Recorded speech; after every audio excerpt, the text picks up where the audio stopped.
Hey, it's Mark Lanier with your video thought for the day. This week, I've been looking at creation.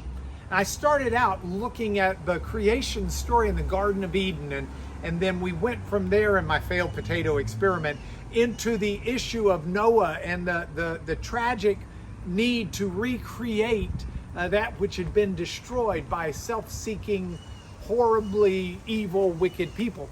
And then we looked at yesterday the promise that Isaiah the prophet gave about God would do a new creation. And I want to talk about that from a Christian perspective today. So those of you who are not Christians in your faith who watch this will give you an idea of some Christian teaching and doctrine and how we see things. And to do it, I've come out to this special place in the yard where if you look, it's pretty desolate. There's not much here.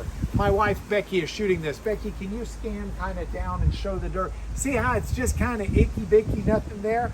But you'll notice that it's also a shaded area. So look what I got. My mom found this and we mail ordered it. It is 30 bulbs shade garden kit. This is an appropriate, hopefully, planting to get a new creation in this garden. It's one that's appropriate for the shade, and hopefully it will come forth and be beautiful. The appropriateness is a little of what I want to talk about today, because that's part of the Christian idea.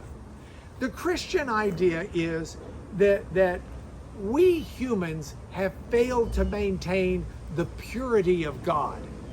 And in essence, the idea is that there needs to be a new life or a new creation. And so we read about this in the writings of one of the Christian, kind of a rabbi turned apostle, Paul, who wrote about the idea.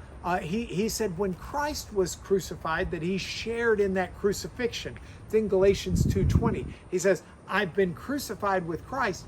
Nevertheless, I live. But it's not just me. Christ lives in me. And that's the beauty of the Christian message, is that we are a new creation in Christ. See, Jesus, when he was alive, had a dialogue with one of the Jewish leaders, a man named Nicodemus. And Nicodemus was asking him, in essence, where this life might come from, this greater life than was known at the time. And Jesus says that you have to be born from above or born again. It's the Greek word can be translated either way, from above or again. But it's this idea that there needs to be a new creation. We can't just take who we were and make us better. We need to kind of start all over again in a spiritual sense. And so that's what we have in Christ. We have the God who created the world to start with, in charge of recreating us in Jesus. Paul said it this way to the church of Corinth in 2 Corinthians.